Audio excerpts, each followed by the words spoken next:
3 discipline. ಶಿಸ್ತು ಭಾಳ ಮುಖ್ಯ.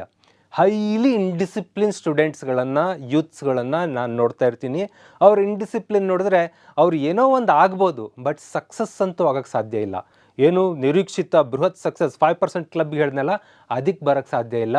5% ಕ್ಲಬ್ಬಿಗೆ ಬರಬೇಕಂದ್ರೆ ಒಂದು ಶಿಸ್ತನ್ನು ಅಡ್ಯಾಪ್ಟ್ ಮಾಡ್ಕೋಬೇಕು. ಈಗ ಒಂದು ಟ್ರೈನ್ ಅಬ್ಸರ್ವ್ ಮಾಡಿರಿ, ಬುಲೆಟ್ ಟ್ರೈನ್ ಅಬ್ಸರ್ವ್ ಮಾಡಿರಿ.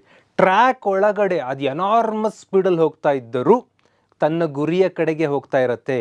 ಅದೇ ಟ್ರ್ಯಾಕ್ ಬಿಟ್ಟು ಹೋದರೆ ಅದು ಡಿಸಾಸ್ಟರ್ ಆಗುತ್ತೆ.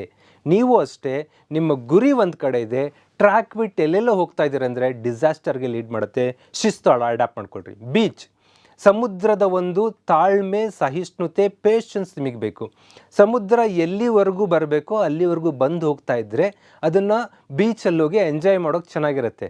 ಯಾವತ್ತು ಸಮುದ್ರ ತನ್ನ ಅಡೆತಡೆ ಎಲ್ಲೆಯನ್ನು ಮೀರಿ ಸ್ಫೋಟಗೊಂಡು ಉಕ್ಕೇರುತ್ತಲ್ಲ, ದಟ್ ಈಸ್ ಕಾಲ್ಡ್ ಸುನಾಮಿ. ಎಲ್ಲ ಸರ್ವನಾಶ. ಇವತ್ತಿನ ಯುವಕರು ಸರ್ವನಾಶಕ್ಕೆ ಕಾರಣನೇ ತಮ್ಮದೊಂದು ಎಲ್ಲೆಯನ್ನು ಮೀರಿ ಹೋಗ್ತಾ ಇದ್ದೀರಾ. ಆ್ಯಂಡ್ ದೆನ್ ಪೊಲೀಸ್ ಡಾಗ್ ವಿಚಾರ ನಿಮಗೆ ಗೊತ್ತೇ ಇರುತ್ತೆ. ಕೆಲವೊಮ್ಮೆ ಮಾತು ಕೇಳಿರ್ತೀವಿ, ನಾಯಿನ ತೆಗೆದುಕೊಂಡು ಹೋಗಿ ಪಲ್ಲಂಗದ ಮೇಲೆ ಕೂರಿಸಿದ್ರು ಅದು ತನ್ನ ಬುದ್ಧಿ ಬಿಡುತ್ತದೆಯಾ ಅಂತ. ಬಿಡುತ್ತದೆ. ಡಿಸಿಪ್ಲಿನಿಂದ, ಶಿಸ್ತಿನಿಂದ ಡಾಗನ್ನು ಕೂಡ ಟ್ರೈನ್ ಮಾಡ್ತಾರೆ. ನಾನು ಪೊಲೀಸಲ್ಲಿದ್ದಾಗ ತುಂಬ ಸರಿ ಪೊಲೀಸ್ ಡಾಗ್ಗಳು ನೋಡ್ತಾ ಇದ್ವಿ. ಪ್ಯಾರೇಡ್ಗೆ ಹೋದಾಗ ಕೂತ್ಕೊಂಡ್ರೆ ಕೂತ್ಕೊಳ್ಳುತ್ತೆ, ನಿಂತ್ಕೊಂಡ್ರೆ ನಿಂತ್ಕೊಳ್ಳುತ್ತೆ. ಪಕ್ಕದಲ್ಲೇ ಗಲೀಜಿದ್ರು ಅದ್ರ ಕಡೆ ತಿರುಗಿ ಕೂಡ ನೋಡಲ್ಲ. ಗಲೀಜಂದರೆ ಡಾಗ್ಸ್ ಹೋಗ್ತವೆ ಅಂತ ನಾವು ಹೇಳೋದು, ಹೋಗೋದಿಲ್ಲ. ಅದು ತನ್ನ ಟ್ರ್ಯಾಕ್ ಬಿಟ್ಟು ಎಲ್ಲೂ ಹೋಗಲ್ಲ.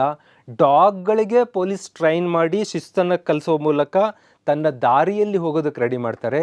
ಇನ್ನು ಡಾಗ್ಗಿಂತ ಎಷ್ಟು ಎವಾಲ್ವ್ಡ್ ಪರ್ಸನ್ಸ್ ನಾವು. So adapt discipline.